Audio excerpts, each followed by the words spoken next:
Hello, COG fam! What a joy it is to gather once again in God's house. I'm AB from the Guest Experience Ministry, and I want to remind you that every Sunday is a beautiful picture of God's family. And we are never alone, but we belong to Him and to one another. As we prepare our hearts for worship in the Word, let's also stay connected with what's coming up in our church. Speaking of what's ahead, we've got 2 back-to-back special Sundays you don't want to miss. On September 28, we'll be having a special Sunday called Connect, a time to strengthen our relationships and grow deeper as one family. And right after that, we're keeping the momentum going. On October 5th, we're inviting you to another very special gathering called I Heart the Church. This wide celebration in Manila District will focus on building a culture of love in the church, strengthening relationships, growing in unity, and reflecting Christ's love in our community. For more details and updates on these exciting events, be sure to follow us on social media by searching COGLP. Now, before we dive into the Word today, let's open our hearts in prayer. Lord, we thank you for the gift of your Word today. Guide us as we share and receive it, that your Spirit may lead our thoughts and open our hearts. May everything we do and say bring glory to you. In Jesus' name, Amen. Alam niyo po, magandang umaga natin dahil nandito tayo sumasamba sa Panginoong Diyos. Amen po ba doon? Palakpakan nga ho uli natin ang Panginoon. At siguro mas gaganda pang umaga natin kung makakatanggap tayo nito. Ano ho? Mas gaganda pa. Natawa kayo, no? Hindi po ako mamimigay niyan. Baka mas maganda ho pag ganyan, mas marami, no? Alam niyo, sa bansa natin, hindi lang bumabaha din ang pera, di ba? Sa bansa natin. Pambihira yung mga balita ngayon, ano? At yan po ang pag-uusapan natin, ano? Tungkol po sa napaka-sensitibong topic ng pera. Ano ho? Pag-uusapan po natin yan ngayon. Alam niyo po, people value money so much. And I would not invalidate, I would say it is valid that we value money so much. Valid po yun na mahalaga sa atin ang pera. Amen ho ba doon? Let me give you some reasons why it's valid that we value money so much. We value money so much because we work hard to earn money. We work hard for the money. Ang pera po hindi napupulot sa kalsada eh. Tama ho ba? Hindi po yan madaling kinikita, pinagpapaguran ho yan para magkakaroon ang tao. Kaya ganun po papahalagahan ng tao yan. Pinaghihirapan niya yan eh. Talagang valid po yung dahilan. Because people work hard for the money para magkaroon ng pera. Pagpapaguran, magtatrabaho para kumita. Kaya mahalaga ho, pinahahalagahan ng tao yan. Isa pa, ang pera ang paraan para yung ating pangangailangan at pangarap ay matupad. Yung ating kailangan, yung ating mga pinapangarap, it is through the means of money that we achieve it. Sino dito nangangarap magkaroon ng bahay at lupa? O paano? Kailangan mo ng pera. Sino dito gusto ng kotse? Siyempre, paano ka magkakakotse? Kailangan mo ng? It is a means for us to have our needs and even our wants, even your dreams in life, pati yung mga pinapangarap mo, nakaugnay din sa pagkakaroon mo ng pera eh. Kaya hindi ako magtataka, ang tao po, pinahahalagahan ito. Kasi po, ang pera po is a means or a medium of exchange for goods and services. Halimbawa, kailangan mo ng pagkain, kapalit ng pera. Nagtrabaho ka, 1 buong araw, babayaran ka ng kumpanya, kapalit ng pera.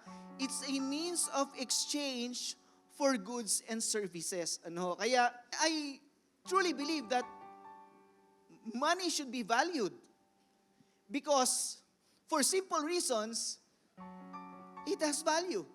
May value siya sa buhay natin eh. Kaya lang po, ito lang po ang paalala sa atin that we should never value money more than our values. Dito po nagkakaproblema when we value money more than our values. Ano pa yung values? Ito yung magagandang katangian mo. ito yung matuwid na paninindigan mo at prinsipyo sa buhay, ito yung magandang ugali mo o pinaniniwalaan mo. Kung minsan, we value money more than our values. We lose our values. And that becomes a problem.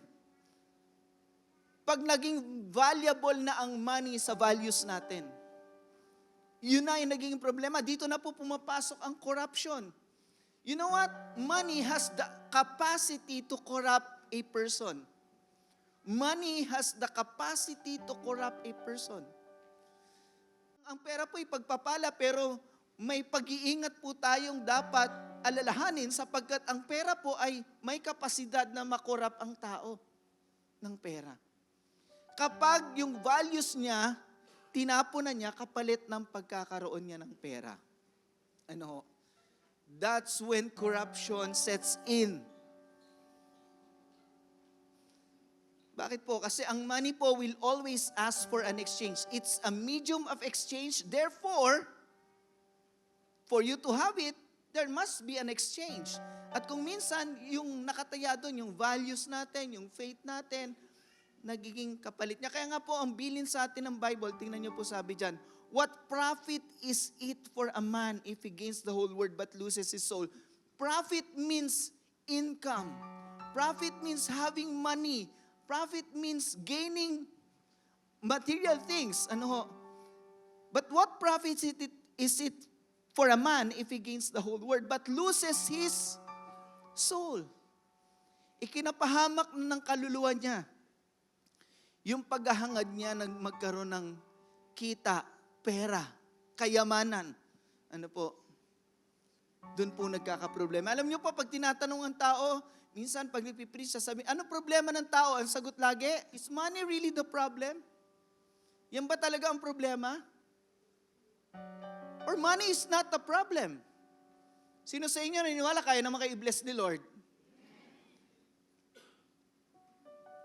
Is money really the problem or is it us? So yun ang title ng message ngayong araw. Is it money or me? Problema ba ang pera? O tayo ang problema? Hindi tama yung pananaw at relasyon natin sa pera. Yun ang nagiging problema. May I invite each one to bow down? Let's pray. Heavenly Father, we thank you today for your presence. Truly, Lord, hindi masasayang ang pagtungo namin sa church dahil, Lord, nandito ka eh. Kami ay sama-samang nagpunta dito para sambahin ka, Panginoon. At alam namin, worship is life. It is life to us. It is rest for our soul. Lord, we benefit from worshiping you. And Lord, never po masasayang bawat segundo na nandito kami, Panginoon. Sigurado lalabas kami sa lugar na ito, merong nangyari sa buhay namin. You have touched our lives spiritually. You have strengthened us, Lord. I pray, kung hindi man aakma ang topic ngayon sa ilan, dahil, Lord, meron silang pagsubok, Panginoon, meron silang karamdaman, meron silang problema sa tahanan, Panginoong Diyos, katagpuin niyo po sila. Lalo na po yung may mga pangangailangang pinansyal, I pray for your blessing upon those people, Lord. Sa iyo kami umaasa, Panginoon, at naniniwala kami, hindi ka madamot sa amin. Kung may nagmamahal sa amin ng sobra-sobra, ikaw yon. Kaya Panginoon, sa iyo kami lumalapit ngayon. Naniniwala kami, binubuksan mo ang kalangitan para sa amin at kami kakatagpuin mo sa umagang ito. Salamat po, binubuksan din naman namin ang puso namin para kausapin mo kami. At hayaan mo ang salita mo ang gumabay sa buhay namin bawat araw. Salamat po, O Diyos, sinasamba ka namin at papuri ay sa iyo lang sa pangalan ni Jesus. Amen at amen. Sige po, palakpakan natin ang malakas ang Panginoong Diyos.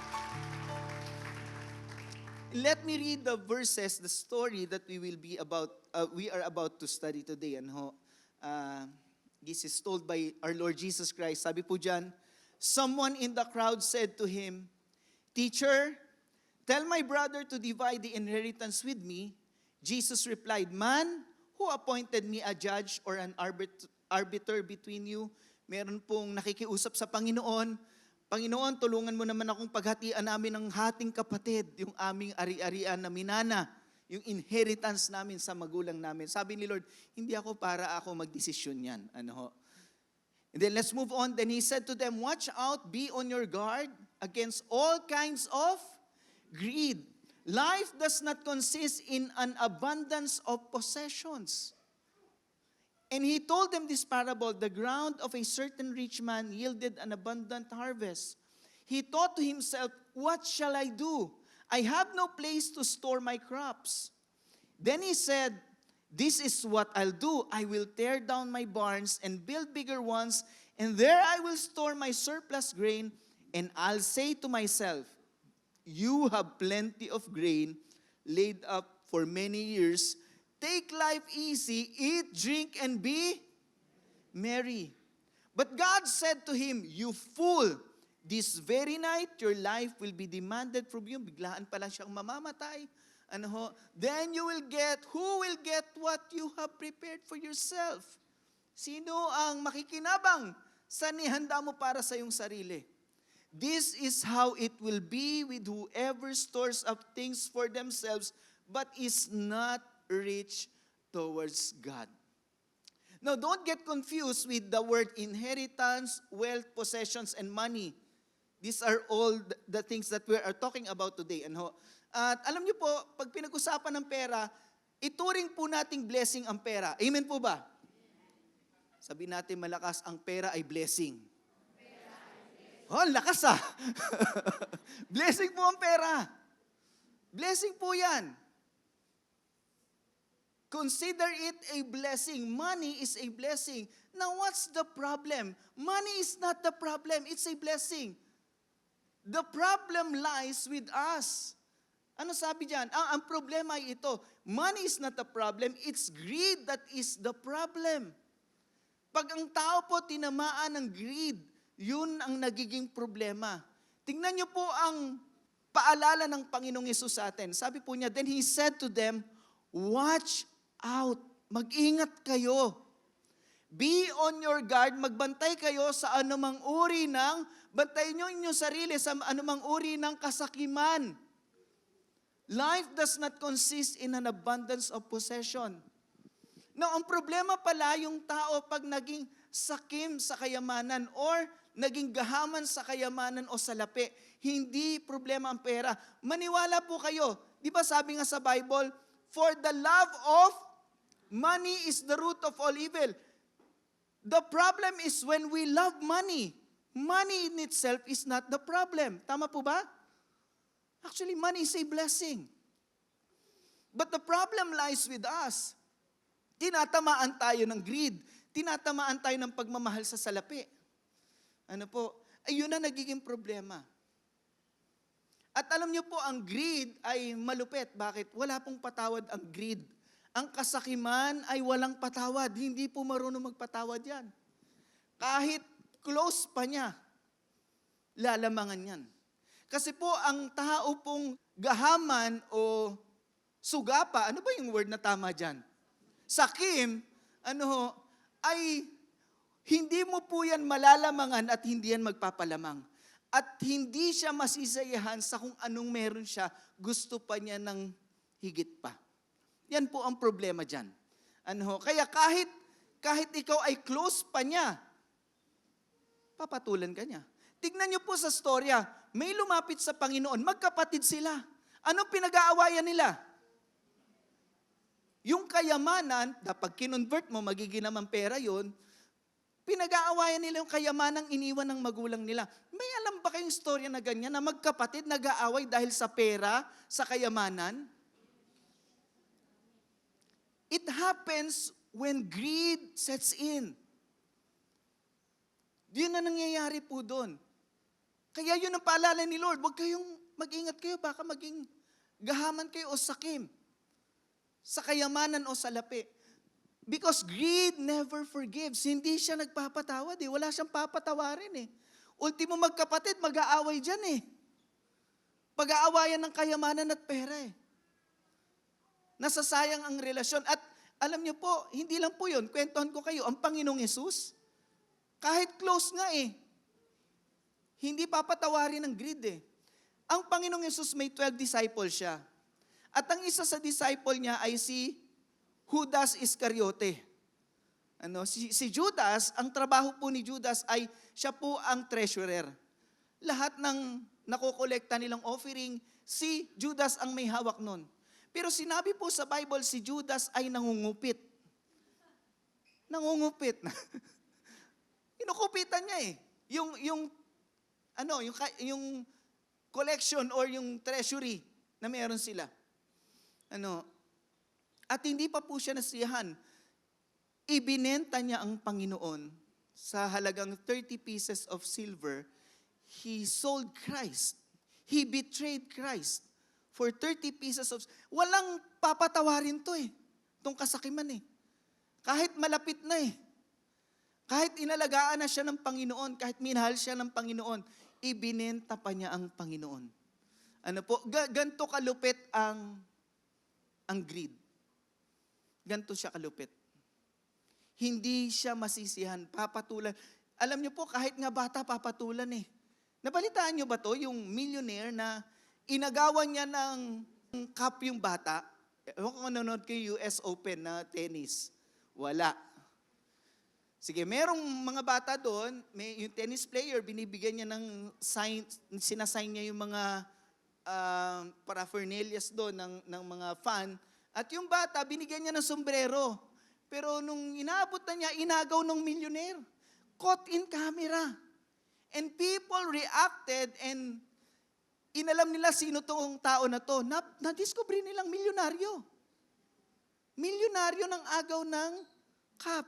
Walang patatawarin eh. Di ba? Iiyak yung bata. Inagawan ng... Di ba? Milyonaryo ka na, inagawan mo pa yan. Pati bata. Pambihira yan.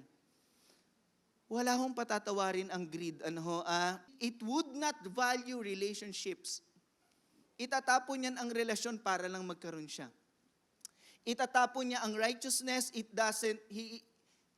People with greed would not value righteousness, would not value relationship, because greed thinks only of himself.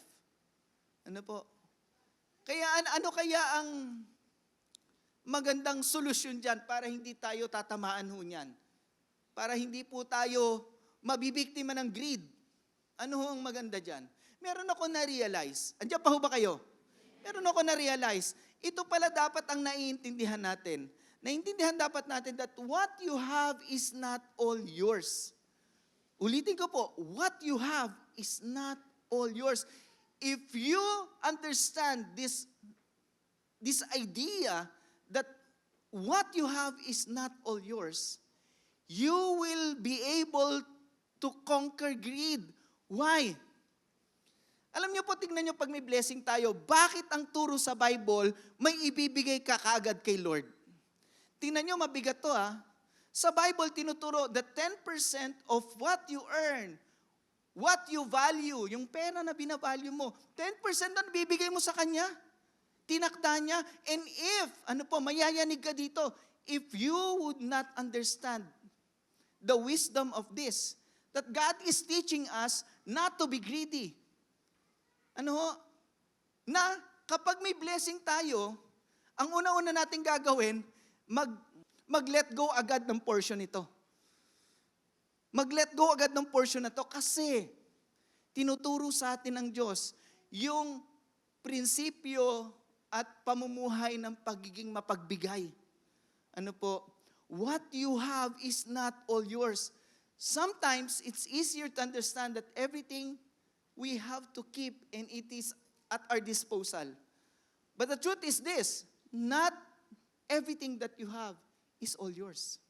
At kapag binigay mo yung bahagi na itinuturo sa iyo ng Diyos na uunahin mo siya, kapatid, anumang matitira sa iyo, magiging sapat yon at masisiyahan ka dahil ang Diyos sisiguraduhin niya na hindi ka rin naman kukulangin pag inuna mo siya. Amen po ba? Kaya sabi mo sa katabi mo, unahin mo si Lord. Yun ang unang turo sa atin.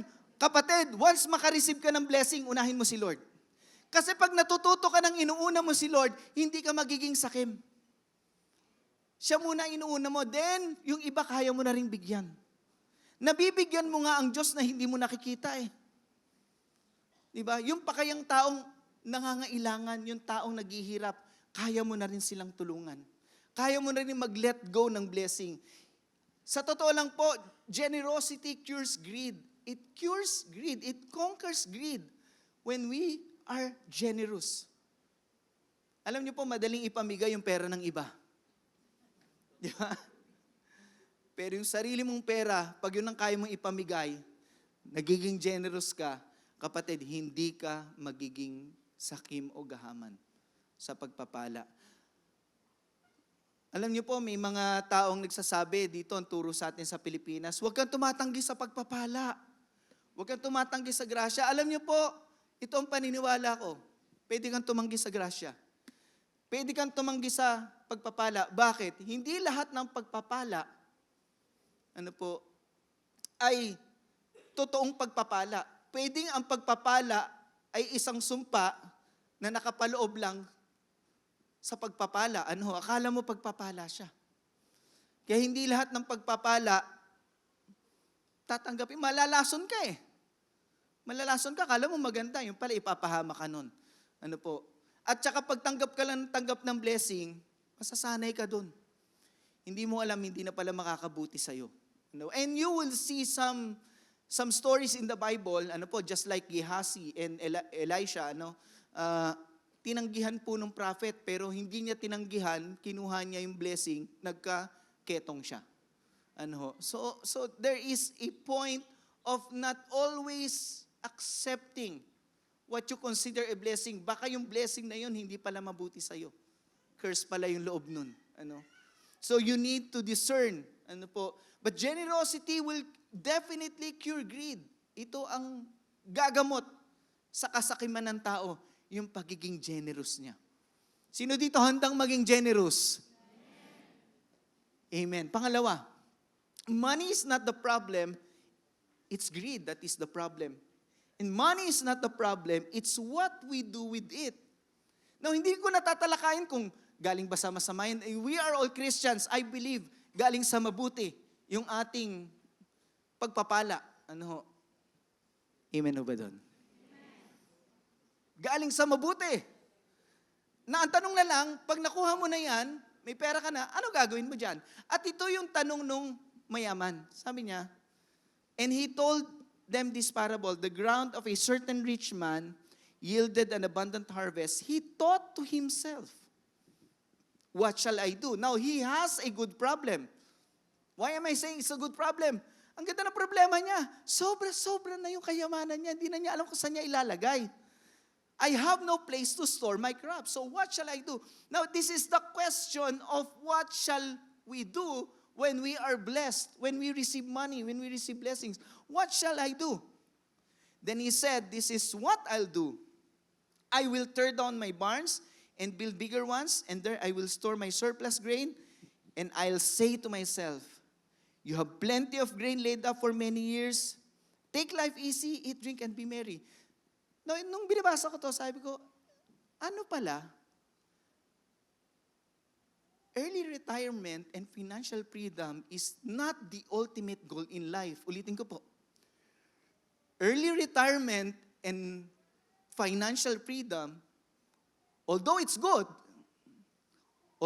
it's not the ultimate goal in life. Di ba minsan yun lang gusto natin? Maaga ako makapag-retire, na-lay down ko na lahat ng mga pangangailangan ko hanggang tumanda ako, and then I have financial freedom, makakapag-travel na lang ako, hindi na ako magtatrabaho. That's good. But that is not the ultimate goal in life. Learning about this story, it's not the ultimate goal in life. Sabi nga ng Panginoon, you fool, tonight you will die. Sino makikinabang yan? Yeah. What is the problem with this man? The problem is he has forgotten God. In the time of his prosperity, he never ever considered God. Alam niyo, yun ang problema. Ang tao pag pinagpapala na nakakalimot yan. At isa sa nakakalimutan ng tao ay ang Diyos na nagpapala sa kanya. Sino sa inyo naniniwala lahat ng pagpapala natin galing sa Diyos? Although pinagpaguran mo yan, pinagkaloob ng Diyos sa iyo yan. Hindi ka malalagay sa posisyon na yan kung hindi pinahintulot ng Diyos yan. Hindi mo matatapos yung kurso na yan kung hindi pinahintulot. Mapilay ka lang eh. Magkasakit ka lang eh. Hindi ka na matutuloy. Di ba? Gusto mo mag-travel, lagnatin ka lang, baka hindi ka na matuloy eh. Kaya ka nandyan dahil pinayagan ng Diyos, pinahintulot ng Diyos, nandyan ka sa posisyon na yan. Ano ho? Niloob po ng Diyos yan. Kaya hindi natin dapat kalimutan ang Diyos. Sabi mo sa katabi mo, wag mong kalimutan si Lord. Ito yung nakalimutan niya. Ito yung nakalimutan niya, ang Diyos. Magpapakasarap na lang ako, total, na-achieve ko na ang success, okay na ako. Hindi naman pala tatagal na ang buhay niya. Diba? Sayang. Alam niyo, ito pong katotohanan, money will reveal where God is in your life. Hindi lang means of exchange ang money, hindi lang po siya means of exchange. Money will also reveal where God is in your life. Ito rin yung tinitignan ng Diyos, saan ba ako sa buhay niya? Ano bang bahagi ko sa buhay niya? Doon niya tinitignan niya na. Bakit po niya nakikita doon? Kasi we value money so much. We value money so much. At kapag nakita ni Lord na sa buhay natin, wala siyang bahagi doon. O kung ano lang maisipan nating iabot sa Diyos, tayo na lang ang masusunod. Hindi mo ba naisip paano ka pinagpala ng Diyos? Hindi ba? Tinitingnan din ng Diyos, nasan siya sa buhay natin sa pamamagitan ng pagpapalang ipinagkakaloob niya po sa atin. He will look at it, where am I in the life of this person that I am blessing? Nasaan ako? And He will look at money, ano po? Kaya nga, tingnan niyo po, tinuturo sa atin na mag-impok tayo ng kayamanan sa langit. But store your treasures in heaven, where they cannot be destroyed by moths or rust, and dirt, and where thieves cannot break in and steal.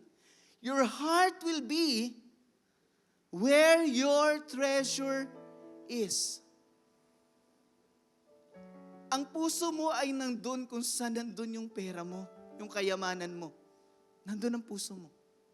Kaya kung walang bahaging maganda ang Diyos doon, kapatid, it will reveal where God is in our life. Kung ano lang maisipan mong iabot sa Diyos, ihandog sa Kanya. Nakikita niya rin, ganun lang ako kahalaga dito. Di ba sa mahalaga sa iyo? Meron kaming apo sa pamangkin. Apo ko lang sa pamangkin, lumalabas pera ko dun eh. Paano pa pag apo ko na talaga? Di ba? Kailangan Don Edwin na ako nun. Don Edwin, apo. Sabi ko, i-spoil kong apo ko. Naiintindihan ko tuloy. Mukhang totoo ang lolo't lola, mangi-spoil talaga. Kasi, apo ko pa nga lang sa pamangkin eh. Di ba? Nandun yung puso mo eh. Yung pera mo, nandun na rin eh. Di ba? Nandun din ba ang puso natin sa Diyos? Yan ang tanong. Nandun din ba ang puso natin sa Diyos? Kasi kung nandun ang puso natin sa Diyos, hindi na usapan yung naiintindihan ng isip mo eh. Nararamdaman na lang ng puso mo. Lord, mahalaga ka sa akin higit sa pera o kayamanan na meron ako. Kaya kung ako man ay may ibibigay sa iyo, ang ibibigay ko sa iyo yung best. Our faith should rule our finances. Sino yung may faith kay God? Your faith should rule your finances. Hindi pwedeng yung gusto mo lang ang nasusunod. Ano ba ang gusto ng Diyos? Kinakailangan ang nagdidikta rin sa ating finances yung pananampalataya na meron tayo sa Diyos. At kung ito ang paraan ng iyong,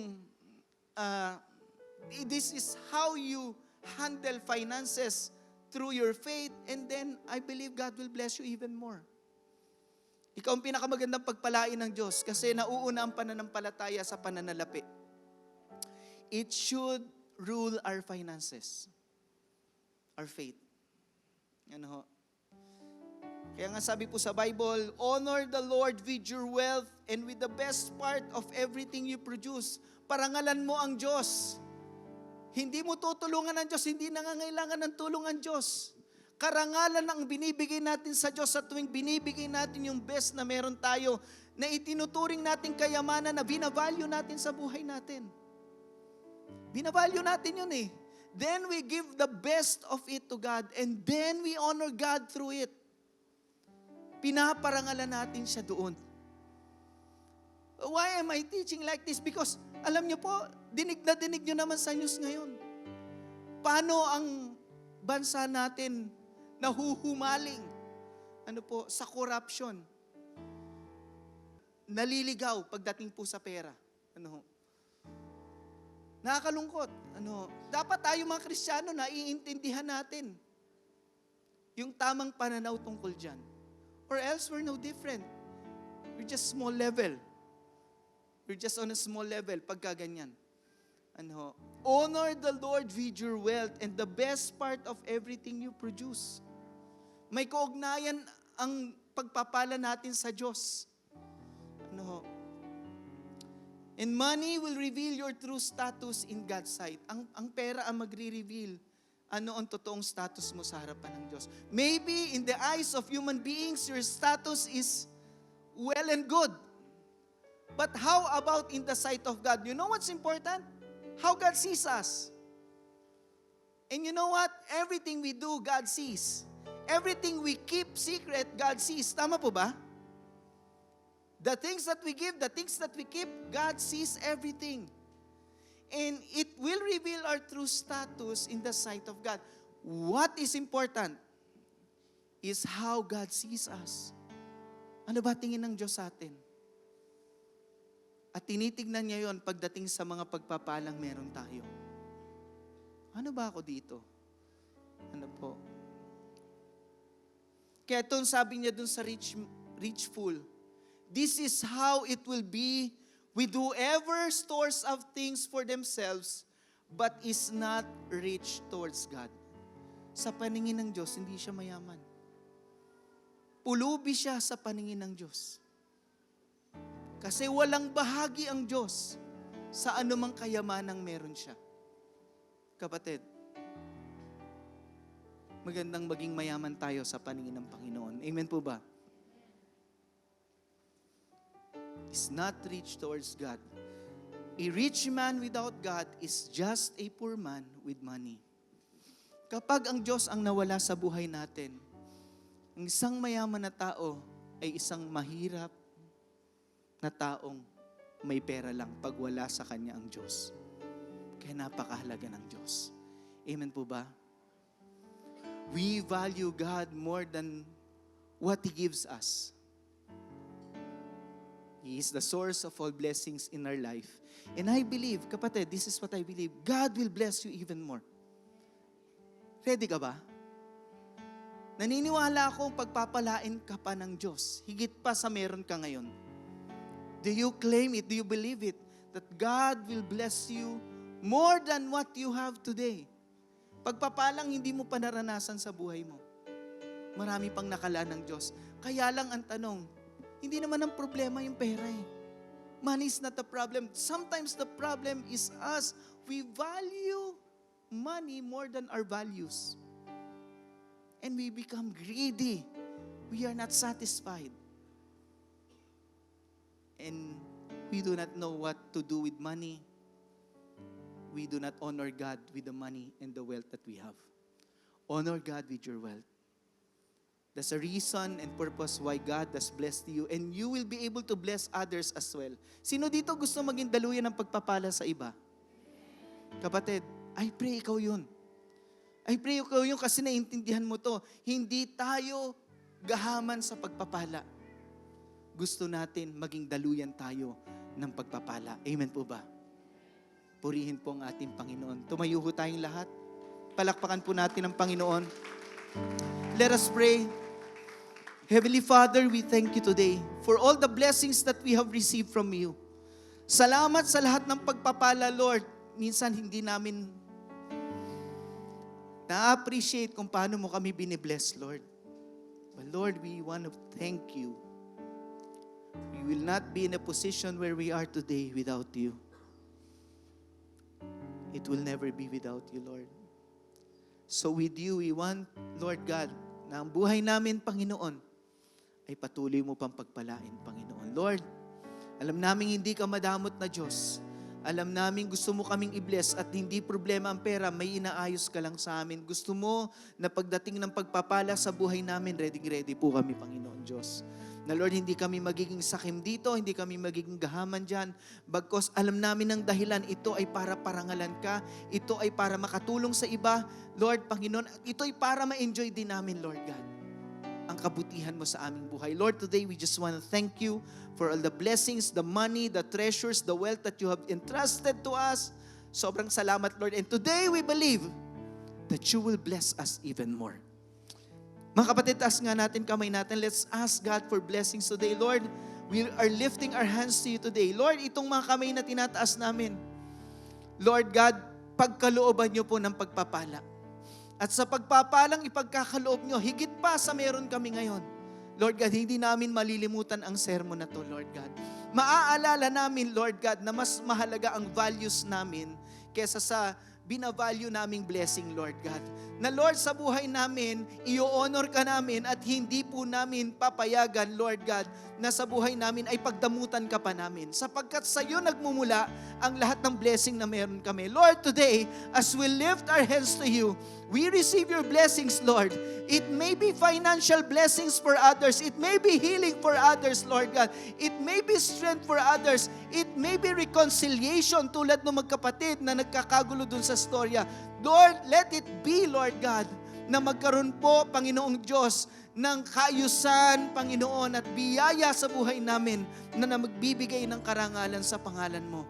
Today, as we lift our hands, nire-receive namin ang blessing mo. Lord, buksan mo ang kalangitan, Panginoon, para sa amin.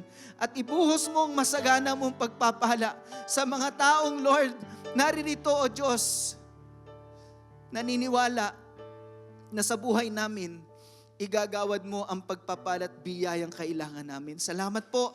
Hindi kami uuwing empty-handed ngayon, Lord God. We are blessed. By faith we believe. We have received blessings from you today.